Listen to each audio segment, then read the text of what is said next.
All right, hey everyone, it's Aurora from Flesh and Bad. Wanted to do like a little kind of introductory video because I did have like a kind of topic I wanted to kind of discuss, which is just like thumbnails in general and just like art in the fab community. In the background, I'm going to basically be designing the thumbnail for today, which is kind of like I had this like vision for like a weird, just kind of Jarl thumbnail that would make maybe someone giggle or something. But yeah, I had like this idea of like Jarl being a horse or something like that. So I tried to like look up some like old like horse art or something like that. But I found like this like random like horse painting online, so I kind of tried to like use that and then make like Jarl the horse or something like that.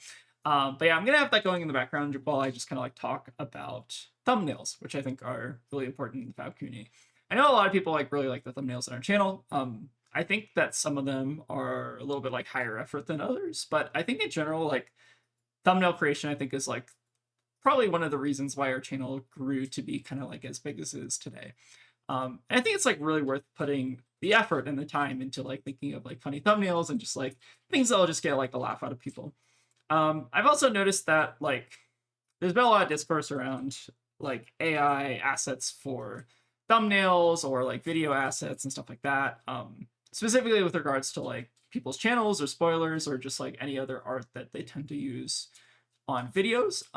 And if you can kind of like let's put aside the kind of like obvious ethical concerns of AI as well as the economic concerns as well as maybe the political concerns of just like enabling fascism and environmental stuff. We'll put all that aside, but I think it's just like if you can ignore all that, which I don't think you should, there's kind of a lot of reason to actually want to make thumbnails yourself for a channel. First of all, like for a lot of like simple stuff, it's like really, really easy to do. So you can just kind of like pre-create a bunch of assets and then just kind of like swap your face in and out. Like I know like a lot of other content creators typically like will make a bunch of selfies and then like do their own thumbnails. Like it's really easy to make like decent quality thumbnails and it doesn't have to like take a bunch of time. But like I don't think you necessarily need to take shortcuts when doing thumbnails. And I think that for the most part, if you end up using a lot of these shortcuts that I've been seeing in the fab community recently, your channel's kind of going to be like worse off for it, right? Like, it generally just kind of alienates a certain percentage of your viewer base, and also is just kind of like, just kind of makes your thumbnails look low effort, for lack of a better word. Which I mean, some amount of low effort's like decent. Like, I think this is not the highest effort thumbnail of all time. But it does show like some amount of care in your thumbnail and your content, right? Because I generally think that people have, or at least like most people in the fab community have some kind of aversion to, I guess AI assisted art and stuff like that. But anyways, I kind of wanted to make this introduction thing less because it's like I'm admonishing people for using AI art. I just think that we as a community can do better. And I think it's like worth putting in the effort and time into making thumbnails. And I think the joy in it for me is especially just like making people laugh at a thumbnail, like making people laugh at a thumbnail and just like seeing people just enjoy the work that you kind of put out. It just means that it helps people feel like a part of your community, and it also just like it's also just a good thing to do in terms of like growing your skill set and also just kind of like learning new things, which I think is valuable. So anyways, that was my little tangent on thumbnail creation. Or yeah, I hope you all enjoyed the little like Jarl collage that's going on in the background. And we'll go ahead and now get into the video. All right, hey everyone, welcome back to more Flesh and Bad, and today we're going to be playing some Jarl. So it's been a while since we actually played some Jarl content on the channel, mainly because I think that it's kind of fallen off the deck a little bit. I haven't kept up with like the latest developments. And I think like a lot of the other kind of content creators, like I think like Foundry and Lupine Fiasco have both been doing a really good job with Jarl. Also, I think the card guys as well. But anyways, there have been a lot of like content creators who are like doing Jarl, so I feel like there's, I don't know, maybe like too much Jarl content out there, but I think it's still like fun to play Jarl sometimes. The reason I want to make a Jarl video today was because I actually got a special request. So for context, during US Nats, I was getting a bunch of cards signed for me and Tegan, and I had the pleasure of running into one of the artists for Golden Tipple. But yeah, anyways, Lucio Cervel, I'm hoping I'm pronouncing that correctly, requested that we do some more Jarl content. So I had to obviously oblige one of our beloved fab artists. So we're going to be doing some Jarl today.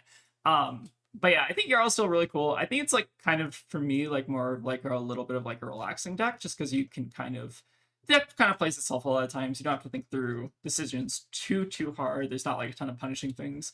But you still do have to like play type, kind of play to your like end game and stuff. It's much more like a macro deck than it is like a micro decision deck.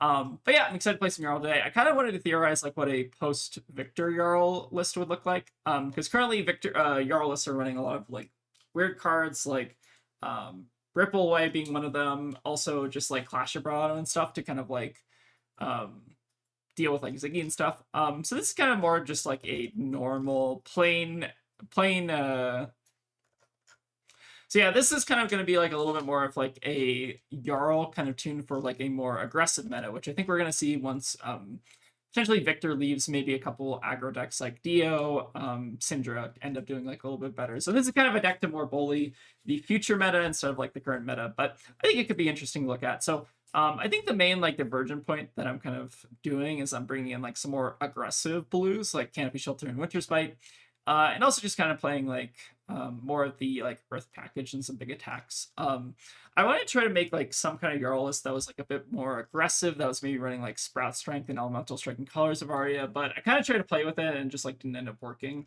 So I think we're gonna unfortunately end up playing like a little bit more of like this defensive Earth Jarl, which I think is like maybe like a compromise between a little bit more of the aggressive list and also a little bit more of like the super fatigue list, I guess. But but yeah, this video should be exciting. It's been a while since we played Jarl, so I'm definitely going to be a little bit rusty on the deck. But I think this deck is like probably good enough to go get some more reps in Jarl and just get some practice. Yeah, but anyways, special shout out to Lucio for forcing me to do more Jarl content. So anyways, with that out of the way, let's go ahead and get into the games. All right, playing against a Huntsman. I think we probably want to go first since this is also kind of like a fatigue matchup. And then the question is, do we want Quick Dodge or Boots of Omnis Sword? I think Quick Dodge might be like a little bit more impactful here. I'm not entirely sure. But this seems like a uber fat deck matchup, so we're going to bring in every card in our deck. Do we even want to bring in the Pummels? I guess why not? All right. Run 70 cards. Hope for the best. See how this works out here. All right, start with Sigil. But drawing our sigils really early, which I think is a good opener. And then just starting with 5 damage is also kind of nice. Get to set a nice little root bound here, so we're kind of like 3 cards up at this point, which is very solid. Okay, they have their own sigil, which is not too shabby here. I feel like this matchup is probably pretty good for me, but I haven't played this matchup in a while. Maybe it's like not as good as I think it is. All right, coming in with Scale Pillar, I don't think we particularly care about this. I think more likely than not, we're just going to do like an E-Strike play on our turn. Maybe even like Sink Below into something. You like Sink Below, get rid of Pummel here. So you may do like E-Strike into Coronet Peak. That seems alright. Go ahead and try it. We do have the extra redundancy here with the Rootbound Carapace, so we don't have to like worry about getting blown out. Okay, Sigil Solace, really good. Being able to convert 0 for 3 defensively, just very important. All right, let's go for the E-Strike. We'll do buff power. And I think we're like pretty far ahead in terms of our fatigue plan. That being said, they might be on some number of remembrances here, but we also have our 2 remembrances as well. So feeling pretty good. I'm still not sure if I like actually want Mingle in this deck. I need to consult with like the better Jarl players about what their deck lists look like. I try to make this deck list like a little bit more fun with like stuff like Elemental Strike and like Sprout Strength. Because I think like the more aggressive Jarl lists tend to be a little bit more entertaining at least. But I think like there's still some merit to like just being like a very block heavy Jarl. It doesn't feel great, but let's go ahead and just give them like 2 reacts here just in case they have a shred or some other react to pump over the top. And we can just pound in with the shield beater here, save the Oaken for second cycle. There's like maybe some merit to just like playing out the Oaken. I don't think it's like completely unreasonable. But if you like long games, we're going to be here for a while. Okay, pretty good hand here. We don't have the full I guess we can do like a baby felling if we wanted to here. Just not incredibly exciting. Okay, looks like they are on shred, so we do have to be a little bit careful of that. Probably on multiple copies, if I had to imagine. But we can pretty safely just ignore their daggers for now.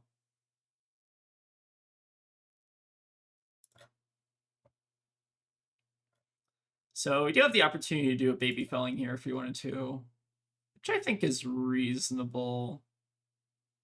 Baby felling kind of sucks, but we do at least get the decomp online. We get a felling in the bin. Maybe it's worth it. Giving up the crumble also is like a little unfortunate, but it is fine. Just keep giving them 2 cards here. Okay, looks like we do have like a cut to the chase to pump over the top here. We could consider quick dodging this, but I don't think we need to. We're only taking 1 here, and I feel like Tunic quick dodge might be relevant in a later portion of the game. Oh, and they banished an Autumn Such for us. That's actually very good. Unfortunately, we can't really punish that, though, because we don't have like a 3rd Earth card. But we still have like an okay turn here.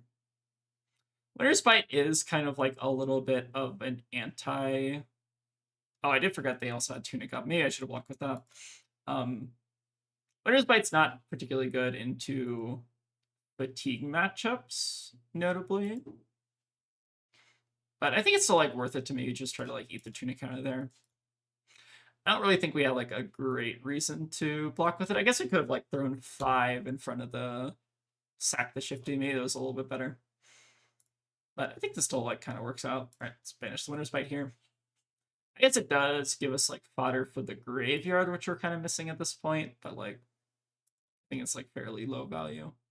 I think I like the play of just like throwing 5 in front of the sack the shifty instead of trying to play out the Winter's Bite if we know they have Tunic.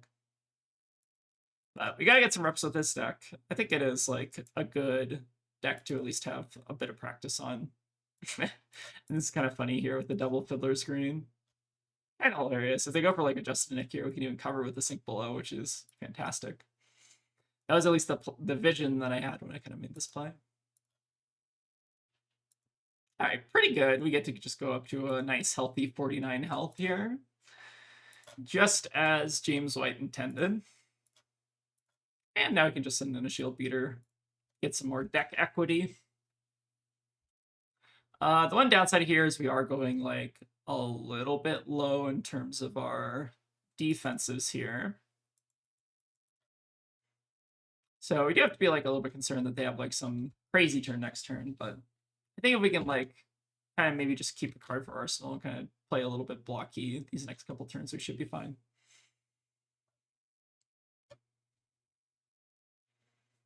Okay, first Hunter or Hunted online, sure. Pretty scary. I guess this is like one of the ways they also can catch up in this matchup, is just like banishing Oakenolds or Fellings or something like that. Let's see what they hit here. Ooh, hitting a CNC is not bad. All right, 3 CNCs gone, unfortunate. Definitely one of the better hits in our deck, but not like the craziest hit.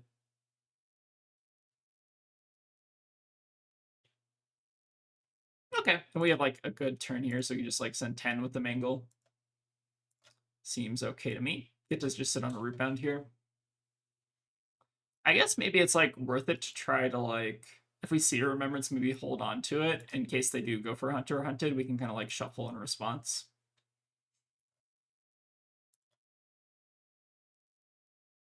We'll see if we end up drawing another one here. Okay, it looks like they have their second Hunter Hunted, so this could also be kind of scary. All right, see what they hit. And just like that, it looks like the fatigue totals have kind of evened out a bit. All right, hitting 3 Vapor Scenes, sure. So we've weathered 2 Hunter Hunteds, but they should only have 1 more after this. Unfortunately, we don't have the Earth in the bin to necessarily get over the top here, so I think I'm maybe just like pummeling the Shield Beater here. Seems okay. Get this at 9 damage and maybe just save some stuff in the deck. Alright, don't have the third Hunter hunted, please. Alright, D-Reacts are fine, though. Pretty good hits. CNC and, like, Fake Foreseen are probably, like, decently high up there in terms of the kind of card quality they can hit, though. Alright, no real reason to block here, I think. We'll block on whatever they do next here. Plus, I wanted to start kind of playing out these Everblooms.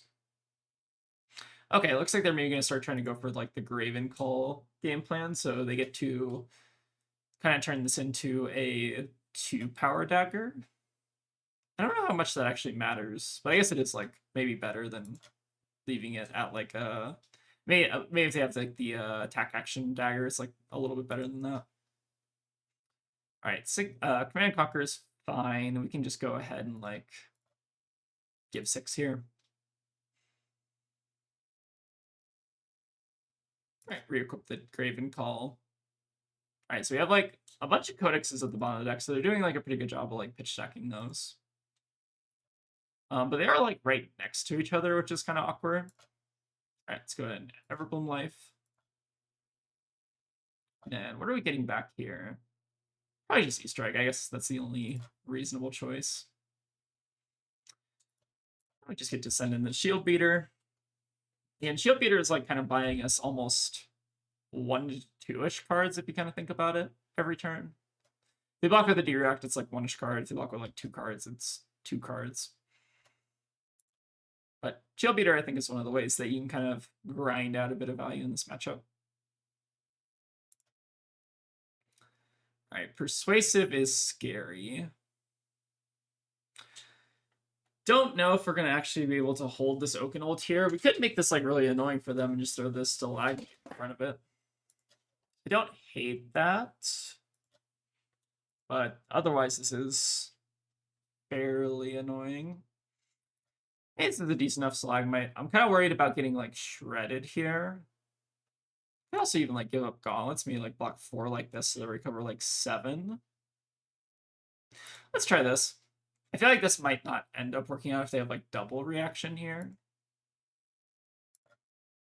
And we are just still, like, eating their Tunic counter. Alright, 1 just a Nick. Do they have the second one, though? Okay, they do have the second one. Unfortunate. A little bit unlucky. Maybe I could have, like, sussed that out. But I suppose not much we can do here, so we'll let them have it. Yeah, double just a Nick is pretty nasty. Alright, I get to take my Oakenhold is unfortunate, but not the end of the world.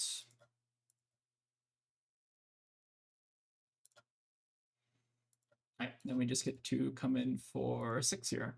Or for 5, rather. Alright, so that's both the Justin and X out of the way, which is at least mildly comforting. Don't have to play around it as much now.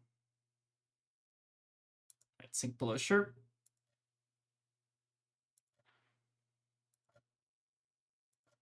Alright, we'll just pad the life total a little bit here.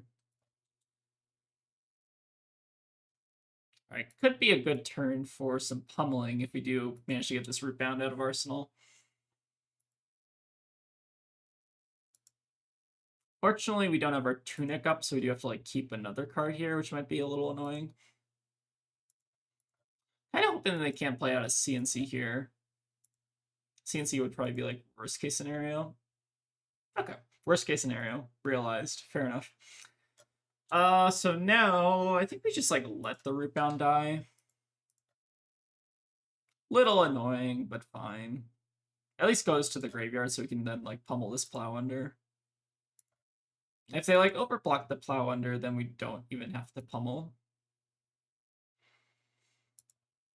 Alright, let's go for the Plow here.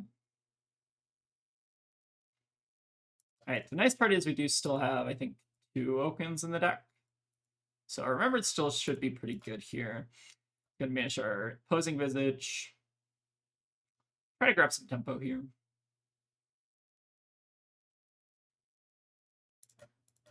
Alright, let's go for the pummel. Might have like one react here. I don't know if they have multiple though. We'll see. Okay, it looks like they did correctly assume the pummel here. But this is at least fine in terms of the fatigue front. Like they don't get to attack us next turn. So this actually I think is really good for us because now we just get to go like E-Strike Felling. Seems like a good plan. Maybe like 13 or like 16 value turn with full tempo is pretty good. Oh, actually, maybe now we just want to play Remembrance. We get to stuff their last hunter or hunted and kind of preserve some deck value, which is more important than tempo probably. So yeah, let's go into Remembrance now. Well, unfortunately, we don't get to use the action points, but I think that it is probably worth it. So let's go and get Felling, Everbloom, and maybe like one Mangleback. Not the most impressive Remembrance by any stretch of the imagination, but it's good enough. And we get to like stuff the hunter hunted, which could be pretty annoying. Unless they just RNG guess into the best card in my deck or something. That could be unfortunate. It's actually never like happened to me before on camera, I think. I don't think I've ever gotten like a perfect read off of just a random banish. So let me readjust my card here. All right, what did they name? They named Sigil Solace, or they named Mangle, and they revealed the Sigil Solace. Okay, sure. So this is kind of fine. Again, I think we're still winning on deck value. The hunter hunteds are out of the way. Just need to make sure that we're kind of winning on fatigue is the number one thing. But the tempo is definitely in our favor here. Let's go ahead and just give up the gauntlets here. If they pump over, I don't think I mind as much.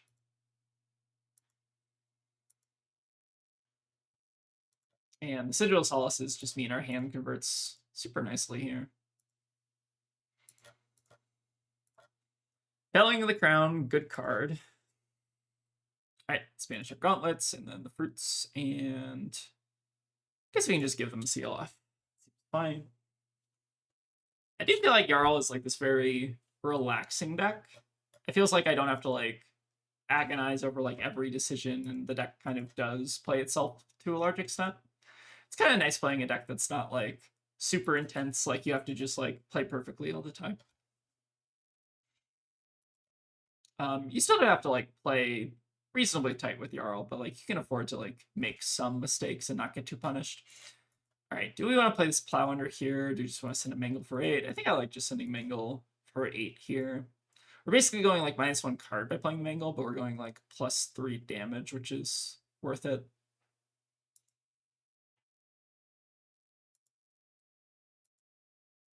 And we get to just hold on to this root bound here. All right, we're definitely winning on deck at this point, though. All right, there's an Oaken. Probably just want to maybe block with it this turn. Or I guess we can try to like Arsenal.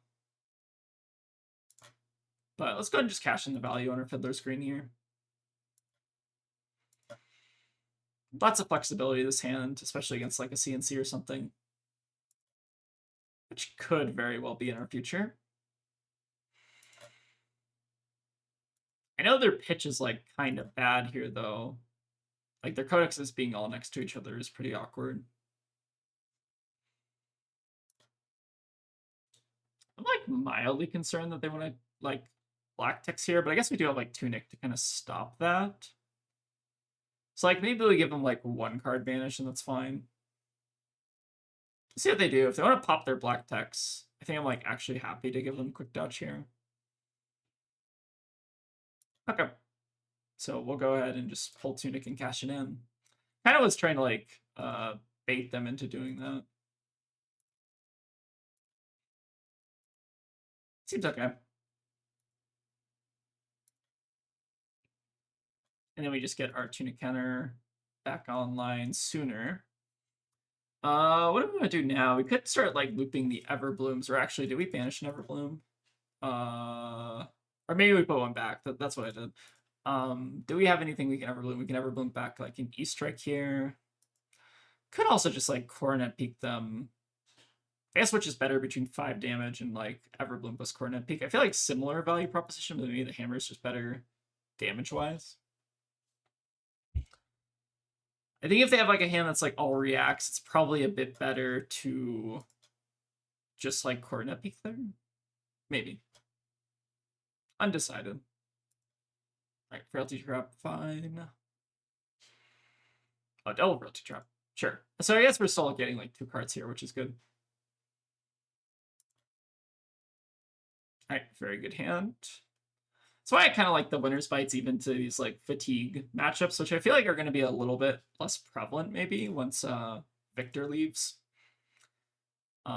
Feels like aggro is definitely on the up and up once Victor's kind of out of the format. So like I feel like the Winner's Bites get better if you're playing into more tempo-y kind of matchups. All right, no reason to block here.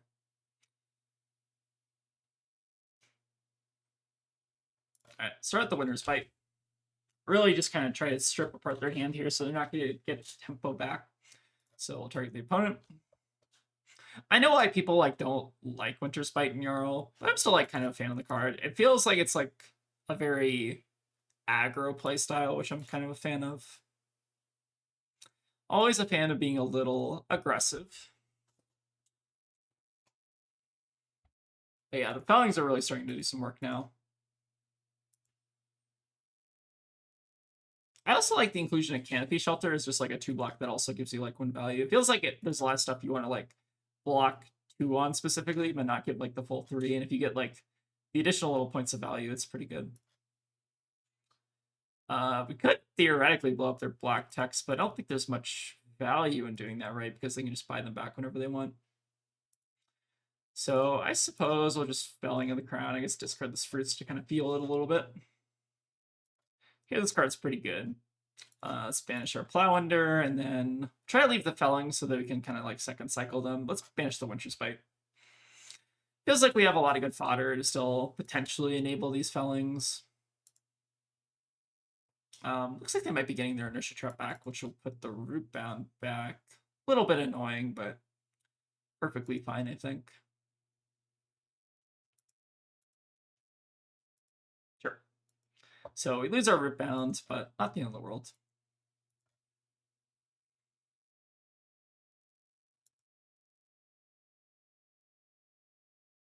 It seems like they definitely still have like an attack or something that they want to play out Arsenal. So I feel like I'm kind of still incentivized to like maybe try to just block out these on hits. They're gonna run out of steam eventually. We just have to be a little bit careful about the codexes coming back. All right, let's go for Everbloom Life.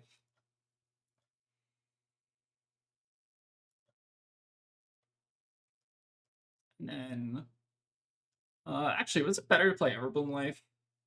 It might actually be better to just do like E-Strike Hammer. Actually, hold on. Maybe that's a better play. Yeah, sorry, I think this is better.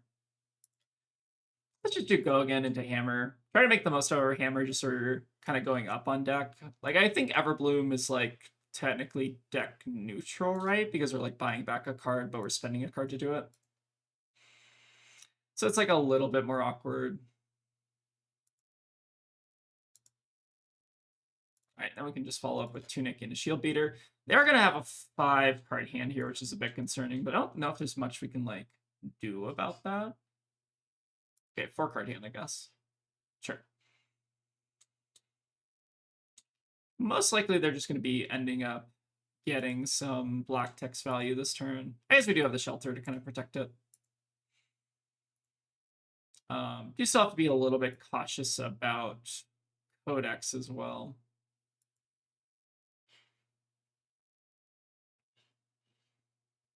They did block with the Shred. What does that mean? How many Shreds have they played? It might be overdue for another Shred here. So I kind of almost don't mind just like blocking 6 here. All right, so there's the other Shred, which I kind of saw coming. Do they also want to black text this? It looks like they do. So let's go ahead and dereact it as well. I kind of feel like they were back around to their codex, because I remember this Coercive being pitched relatively early on. Okay, sure. Except they also have the Gogan here. Why did they want to like black? Maybe just to like buy back the black text. I think that's like kind of reasonable. All right, banishing my Oakenold is rude. But I think let's go ahead and just try to keep an arsenal here. Avoid getting got by random codex. I guess we could just like, okay, so there's the codex. So I think they have like at least one other codex in their hand at this point. The funny thing is we could even just like Everbloom Life to buy back a Felling, which might be worth it. We'll see what they end up doing here. All right, so they're most likely going to be going for like a CNC or something. So we could like discard the Sink Below, block, pitch, Felling, something like that. If they do end up going for it here. We also don't like really have to do that. We could just like Shield Beater. But like, oh, I think they're also going to be pondering into a Codex, right? How do I feel about that? So the question is like, do we want to discard here? I kind of want to. I also kind of don't want to. Let's go ahead and just pass on this. I think there's like a world where it's correct to life there. Maybe it is worth it. But we can just like block 6 and then also Shield Beater. I guess Shield Beater is like only coming in for 4. But that should still be fine.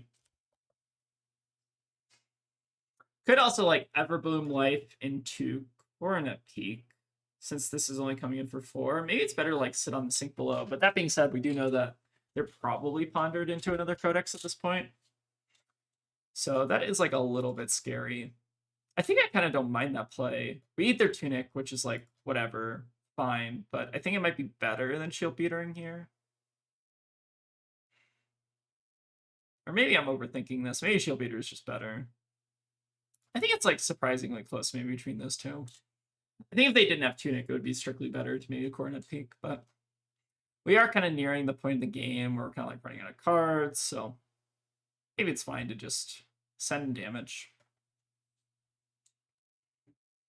They do have like a long way to go in terms of like actually killing us, it feels like.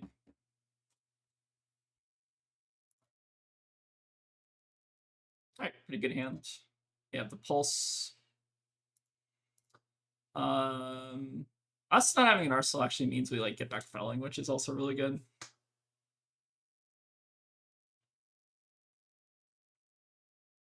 The only issue is making sure that we can actually Felling. So what ways do they have to actually give this go again? They can get bonds, do that, banish card from the top of the deck. Maybe this is worth Canopy Sheltering, and then we just like pulse this. Like worst case scenario. I don't want to just like give them this for free. I want them to like use something. Yeah, if they don't have anything, then I think we're like really far ahead. All right, so now we can go ahead and just plow here. So I think we're taking care of their Codex now. It should be on the bottom, I think. If I track their pitch correctly, I remember they pitched 2 Codexes next to each other. So I'm guessing that that card is Codex. I think we can get away with like banishing 1 Felling in the Crown. I don't know if we need all 3. Like more likely than not, like a lot of times what I'm remembrancing for, or I think I should be remembrancing for, is like 2 Okens, 1 Felling, or the other way around, depending on the life totals or whatever. But this still seems pretty good. We also just get to park this Pulse in Arsenal. We do have to be a little bit careful here because we only have the 1 Crumble left, so maybe I'm also remembrancing for a Crumble. Kind of have to see how it works out here. And there's the other Remembrance, sure. So I don't think I'm getting Codexed here, if I tracked it correctly. From what I understand, they might have 1 more CNC left, unless I'm missing that. Okay, so they might still be able to CNC us here, which is like a little unfortunate. But we give 2 cards, we maybe just like plow under them again. I guess we don't even want to plow, maybe we just like Shield Beater. Lots of options on this hand. We do have to be a little bit careful that we don't use like our last Everbloom, so we still have like the potential for an Everbloom loop.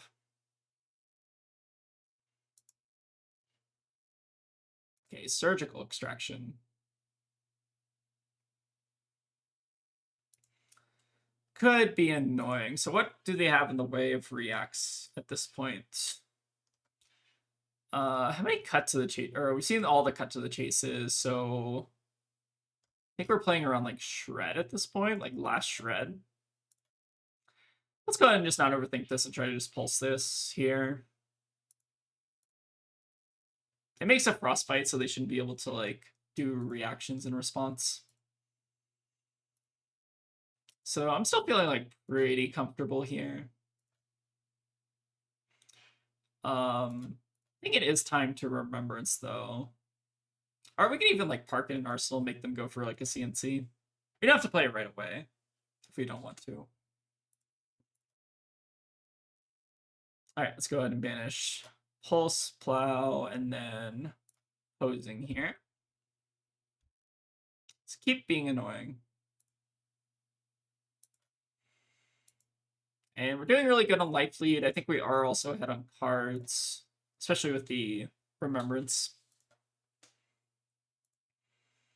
So I think by most metrics, we're still winning this game. Just got to make sure we can close it out from here through their codexes and CNCs and stuff. So I think this card is probably CNC. And then the codex, they pitched one. I think there should be one on the bottom. So I think this card, it could be codex, I guess. Maybe it came back around. Not been paying like full attention here. Okay, it is codex, sure. Okay with me.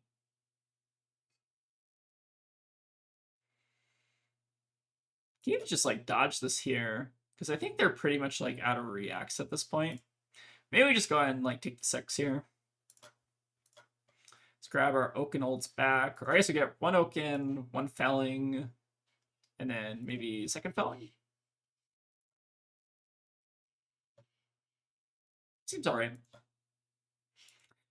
Life totals are evened out a little bit here, but then we just have 1 more codex left, so we should almost be in the clear. I guess this Terra Center is only coming in for 5. That's a little bit worse. Because it means that now they can block with like Flick Knife's Tunic.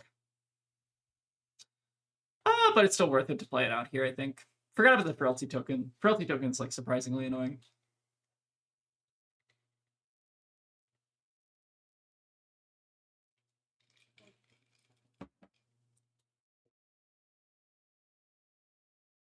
Okay, looks like they have another trapdoor here.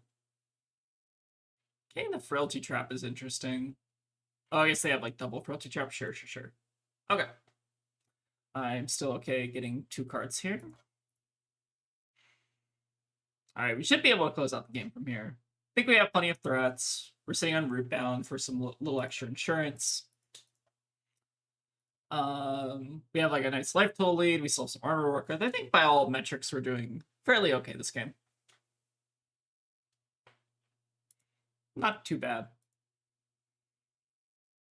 Alright, there's the last codex. So we're still missing last CNC, which they cannot play.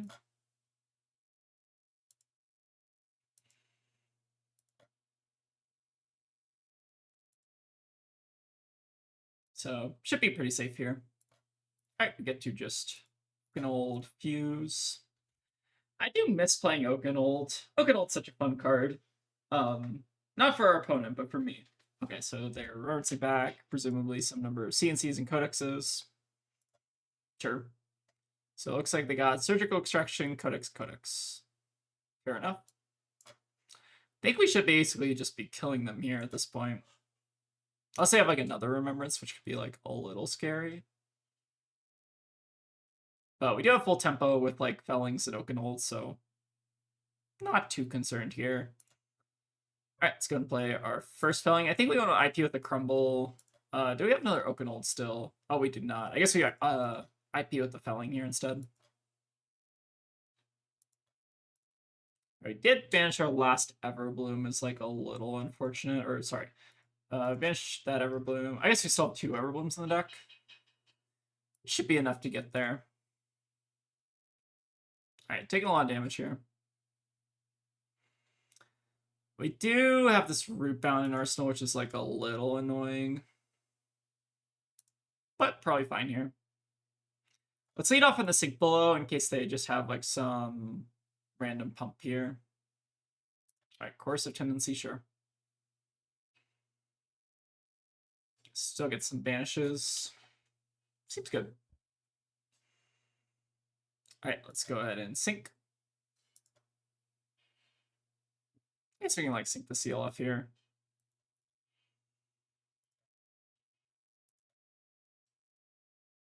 Alright, they do have the Codex. Definitely a little bit annoying because it means that I'm gonna get my root bound, but not the end of the world. Sure, they got me. So this game's like a little bit closer now. They do still have 2 codexes left. But we still have our felling, so like we're, I think, still in okay shape here. Definitely a bit tighter than I was kind of like initially thinking it was. Remembrance is a surprisingly good card. Maybe unsurprisingly. Nice part is we're still sitting like their life total here, so like they might just not have like free real estate to get to play out all their cards here. They might have to like end up blocking with a codex or something. All right, seems like I actually want to scoop it up to that. So that was a fun one. I feel like Jarl does typically pretty well into these like long, grindy matchups. I can see how this matchup could be like a little bit in favor. Maybe they just like play all the codexes CNC us a bunch of times, and then it's like really awkward. But I think we like piloted that fairly well. Still like a lot of deck density, even though like the card quality was maybe a little not as high. I think that one turn that I like played out the Terra Cinder, maybe it was a little bit better to just like wait on it until like deeper in second cycle where we know they can't block it basically. But overall, I'm pretty happy with that. Again, we still got to shake the rest off of Jarl if we want to kind of get back into him. But I think overall now, I think I'm doing okay. All right, let's see if we can get one more. All right, playing against a Cindra. So this is historically, I feel like, a pretty good matchup for us. I actually don't really know how to sideboard for this.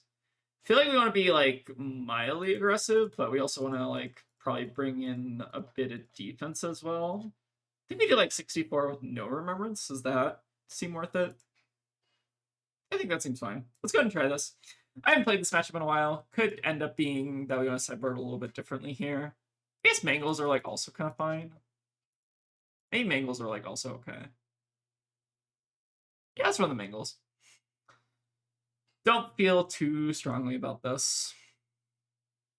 Alright, they're running like a clean 60, which is maybe like a little bit scary for us.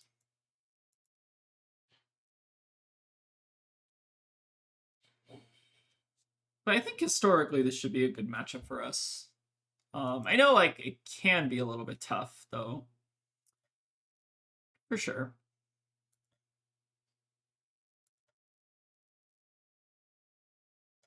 I've heard like this matchup's not quite as free as like initially seems on paper. Like you do kind of gotta like play smart and also just kind of like survive their big spike turns basically. Alright, gonna go ahead and give us the flick. Sure.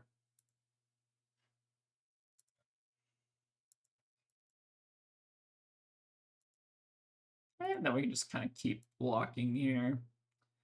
Discard the fruits and end a turn. Maybe try to go back up to net even.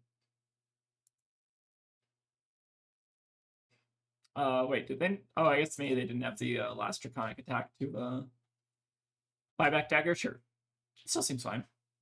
As long as they have one dagger, they're in good shape. All right, let's go for the Winter's Bite here. It should be pretty annoying against Cindra because we just get to make them discard a card. Or, oh my god. I targeted myself again, didn't I? All right, I need to remember to not choose the wrong person. Okay, let's go into Winter's Bite them instead here. All right, target opponent. Accidental little fat finger there. Now we can just follow up with Shield Beater. I almost wonder if like Miller's is better in this matchup, but probably not. I don't know. Seems close. We do have plenty of earth in the bin for this felling. That being said, we're missing like one here.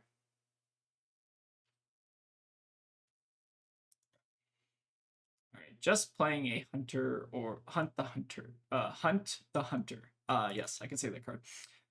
All right, let's block with the Oaken, shelter it. Just kind of stave off the damage while we play out our fellings. Definitely seems like our Cindra opponent's getting off to like a little bit of a slower start here. But maybe that's just how this matchup goes. I haven't played in a while. All right, let's get our decompose going. Baby felling is never amazing, but it's acceptable here.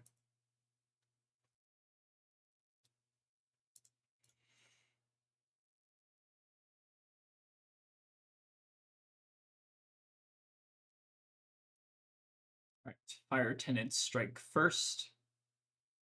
Sure. Kind of want to take a little bit of damage off of this just so we can like block the next two chain links fairly easier and then also sit on a D-react. Like, I think this ends up actually being really good for us because we could just start with the Fate here and then try to block on whatever the next thing is. Fiddler's Green seems pretty fine in this kind of like early game where they're kind of like waffling a little bit. So I think I don't mind keeping the Fiddler's Green to just pad the life total a little bit. Do have to be a little bit careful that they can't just like play last card in Arsenal and then like flick us here. I guess we do have like the double D-react, so maybe it's fine. Could also just like end up blocking with the Mangle, Arsenal this for an Peak or something like that. Could be interesting. But the nice part is here, we're just setting a Mangle for 8 because I think it's just decent damage. But the nice part here is they're like still not able to buy back that one dagger, so it seems like they're being like a little bit more cautious about their kunai here. But yeah, I think we're sitting pretty comfy here. We're basically at 13-point life lead. Still have all of our armor up. Our opponent's like not really doing a ton here. Yeah, it seems like they're definitely like struggling for starters a bit. But let's go ahead and just throw the Fiddler's Green in front of this, get the Mask of Momentum breakpoint block. All right, let's not block this one just so that he may block Chain Link 3 would be the most annoying. All right, I'm getting rewarded for not blocking there. Very good. We could try to block this if we want to. They have 3 cards left, but then they like flick, and then we have to like block later Chain Link. We're gonna have to block at some point here, but I think it's like most annoying to do it like now is when we start blocking.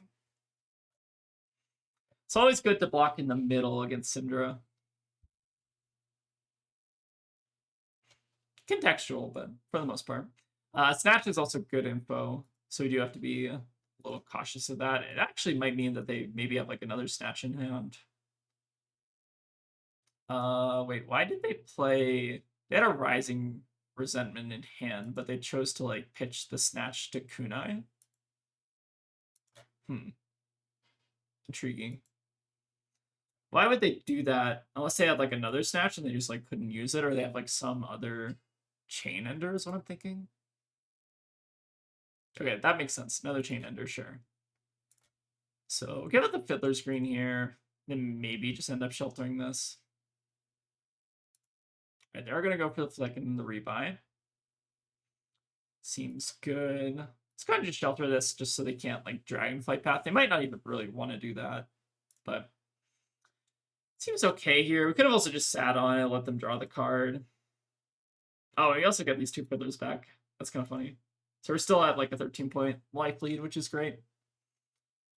And now we can just start like kind of stripping their hands with Coronet Peak on these like little off turns where they don't have much to do, but taking a card out of the hand is still really good.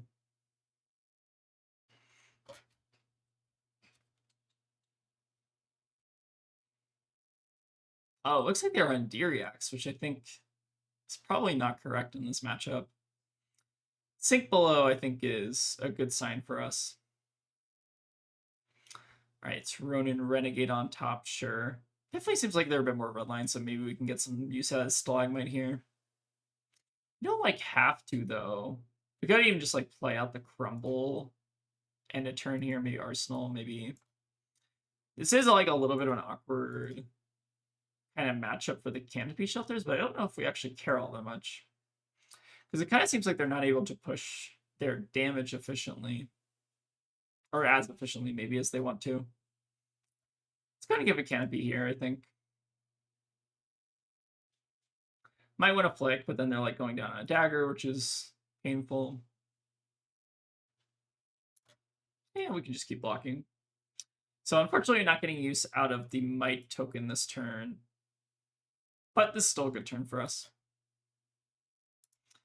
Get to just burn them through some cards at deck, play it a Crumble, maybe try to break their Flick Knives at a later turn. I don't know how important it is to break Flick Knives, but I think it's generally pretty good. We'll have to see. I don't know how important it really is in this matchup. Maybe it is important. Maybe I just haven't played this in a while. All right, it's Ignite. This is kind of feeling like a quick dodge turn a little bit. Seems like it might be efficient to do on the Ignite here. Not really doing much on our turn, but I don't think we really need to be doing a ton. We can just kind of bide our time here. Give them the Fiddler's Green, be extra annoying here.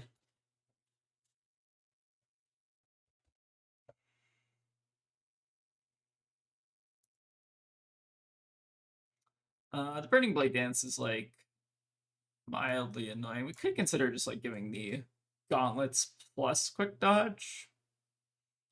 Feels inefficient though. Maybe we just let them hit in for the extra 2 here. Annoying, but not the end of the world, I think.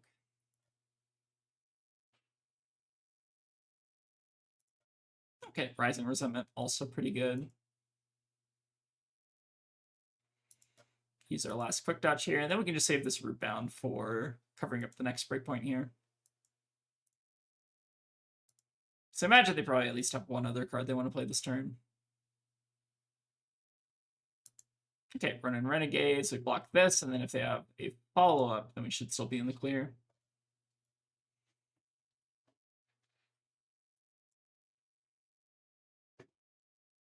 Right, there's the flick. So it seems now that they've kind of like got a bit of their tempo. We're in like a little bit of worse shape. I'm still feeling like kind of fine here. Once we start drawing like a little bit more of our aggressive hands, I think we can kind of turn a corner here.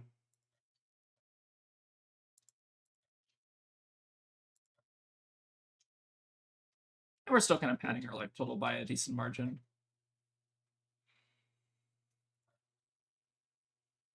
All right, go and just pass it back. All right, CNC's not bad. We also do know that they are on some number of D-reacts, so I imagine playing that against them might be pretty annoying. But let's go and just take the Ignite damage here. Imagine they're just going to go like Ignite, Kunai, attack, or something like that. Try to see if we can find our Frozen to Death. We did use 1 already. Still have 2 in the deck somewhere. I don't think I pitched 1. Maybe I did. Hard to pay attention to.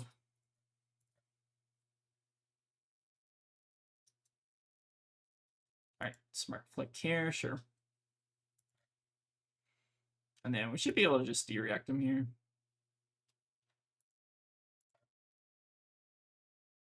All right, let's go for the Fate first, just so we can save the Sink Blow for hand fixing. I feel like we've been drawing so many reacts. I kind of want to just try to find some action here. Kind of like bottoming the Root Bound for now, maybe saving it for second cycle. Assuming we get to that point, which I imagine we probably are. Burning Blade Dance is annoying. Can't just like block 4 with this with the Sink Below though. It's like probably worth it.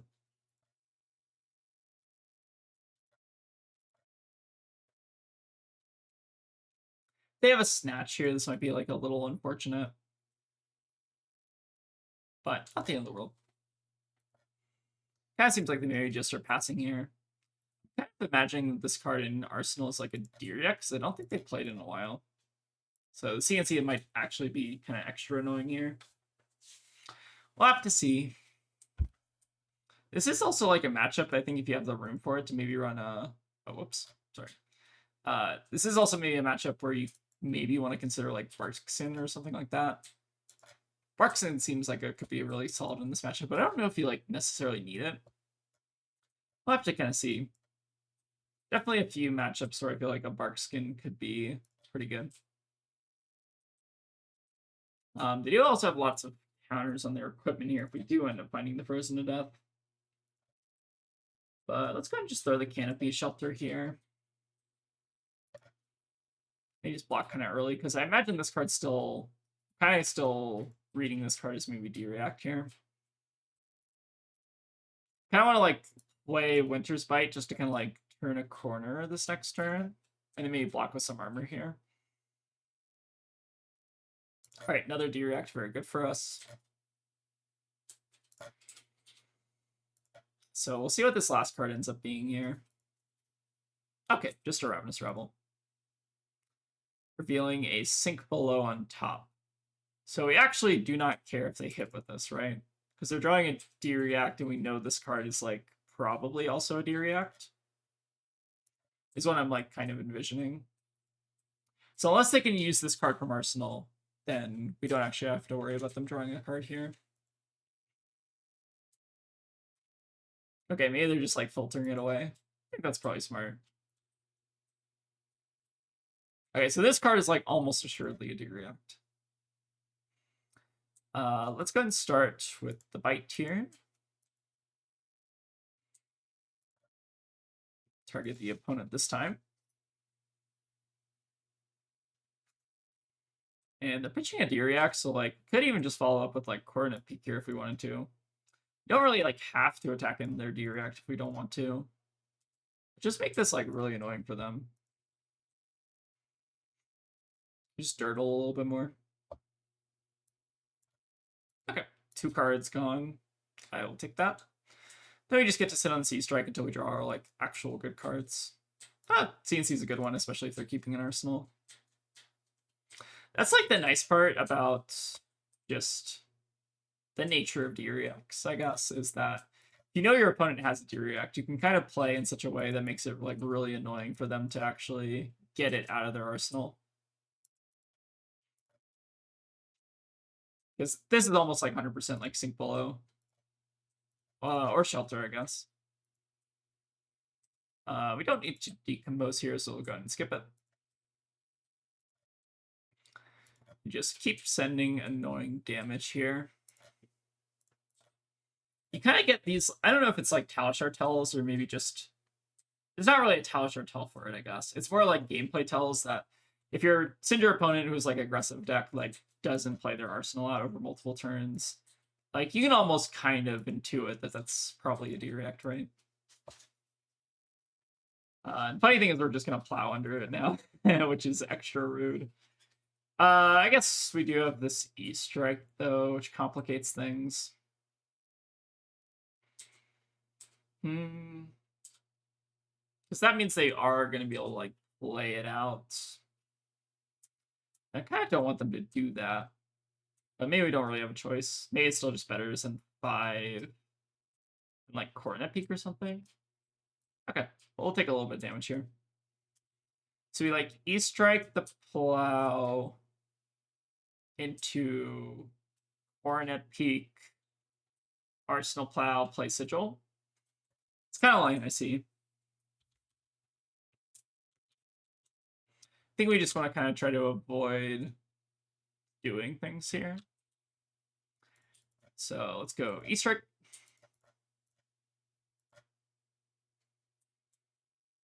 So should be using their Sink Below here. Or no, they don't want to use it. Wait, why? Okay, well now that they haven't played their arsenal, I'm just going to bottom it.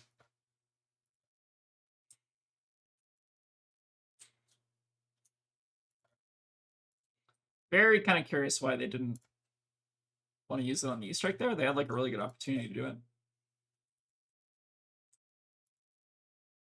Okay, I think we're kind of doing pretty well in the tempo. We still have the Stalagmite, which we can also use. I think it's probably about time to start using Stalagmite.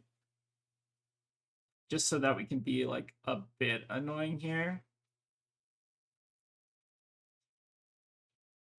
I kind of want to go, like, Winter's Bite into, like, Shield Beater or something this turn.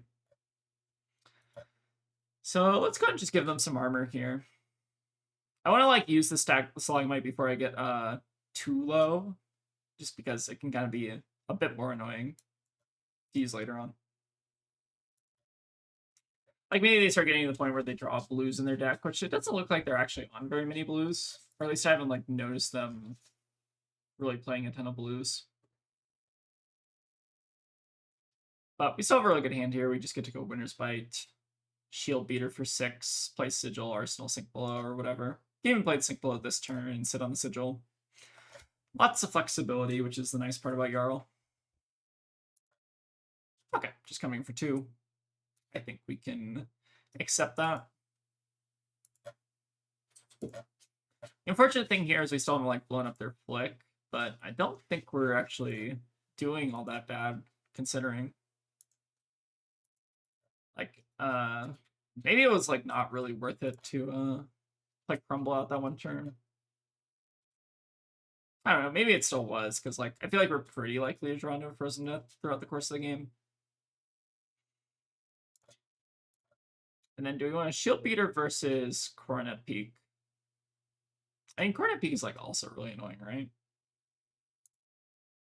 I guess we don't get to use the Tunic counter and the Might token, so maybe that makes Shield Beater like slightly better.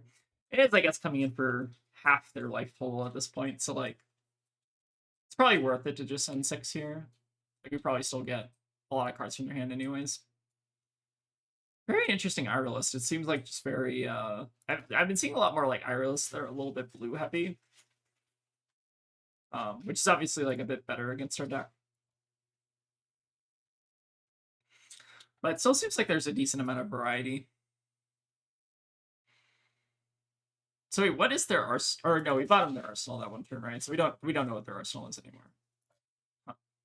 I'm assuming that the arsenal that one turn a while ago was a Diriac though. But now we should be getting them into kind of like Shield Beater range, so feeling pretty confident from this point that we can kind of close the game out. Like, seems like they're behind on tempo. They don't really have much going on, and then we can kind of just maybe steamroll from here. All right, we do still have this Frozen to Death, but no way to use it. Hey, let's go ahead and just sink below and try to find like an ice card here. Not an ice card, but we'll accept. Probably better than an ice card, to be honest. So I feel like this is like too late in the game to maybe like blow up click. Maybe it's still like fine though. But we still just get super good killing turn here. Manage to mingle or something. Don't think it matters too much at this point. Fun thing about Jarl though is like it does feel like it's very much a deck that you can kind of tech to beat a lot of different decks. Kind of like Marlin almost in a way. I feel like you can just kind of like shape your Jarl deck into like kind of whatever the meta needs you to shape it into. Which I think is always like a nice thing to have for a hero. We do have... Maybe I'll try not to block with the Oakenold if I can help it. Block with the CNC instead and just see.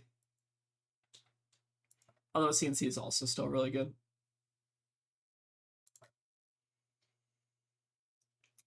Could end up using the last Stalagmite charge here. I don't think that's unreasonable. We probably don't have to give like the Gauntlet though. Maybe just give Stalagmite just to kind of stave off a 4-card hand. I guess they can Rising Rhythm and like banish something, but I don't think that matters, right? Oh, they can... Wait, is this how the cost modifier works? It's like, if you banish a Draconic, it costs less to play. Does this actually, like... How does this work with Frostbite? Oh yeah, it does work that way with Frostbite. So it costs 1 less to play. So it actually gets around the Frostbite. Alright, so I probably should have given the Gauntlets there. All right, we're trying our best to throw here, but that's okay. Still, is going to be fine here. I forgot that that's how the Rising Resentment worked.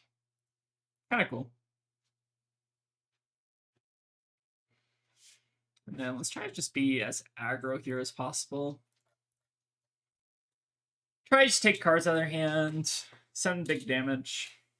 And then eventually we should be able to close the game out with just Blast Felling or one of the Okins we still have in the deck. Lots of good threats still left. And our opponent is at 2, so basically anything that we can play can kill them here. Alright, Felling will do the trick. Get rid of this Plow Under for now. And then we can just like throw CLF in front of whatever they do next.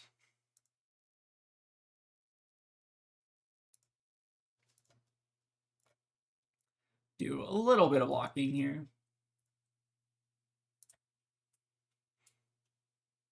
Okay, decent enough. Go ahead and maybe just try to close the game out with Felling. I guess they might not die immediately, but they're still kind of just losing their whole hand here. The appeal of playing Jarl is just stripping your opponent's hand every turn. Against some decks. Against Marlin doesn't work, but most other decks does. Alright, seems like they gave up the Goose there, so 8 still in hand, plus Fire Tone Strike Fist, and then, yeah, I think this is like the downside of running D-Rex. Like, they were not able to really play out any of their D-Rex, which just seemed to like slow them down really bad, so I think if you're a Cindra and you're watching this, probably don't play D-Rex in Arrow, because, you know, not very good, apparently. I think it's just really hard with like Coronet Peak and CNCs and Plow Unders, like to actually like end up getting the value out of them. Feels like you're taking a lot more risk by just like putting them in your deck, unless you're just like full on fat decking. Maybe it ends up being better there. But yeah, pretty good game. Good to see that the Jarl still maybe a little bit favored in this matchup. All right, so thank you everyone for watching. Hope you all enjoyed. That was a fun little foray into Jarl. I think there's going to be a lot of changes to this deck once Victor leaves, because you're going to have to be, you don't have to like peck as hard for like a random Victor, and you can kind of like be a little bit more free with your sideboard space to maybe deal with some more aggressive strategies. I think this list is going to be an interesting spot once the meta kind of shifts a little bit. So might be playing a little bit more, but again, I still think there are a lot of like really good Jarl content creators out there. Maybe I'm not like the go-to Jarl person, but I think the deck is still like fun to play on occasion. But yeah, anyways, thank you all for watching. Hope you all enjoyed, and I will see you all next time. And a special thank you to all the folks who decided it would be a good idea to give us $2 on Patreon. We really appreciate the support, but it's obviously never required.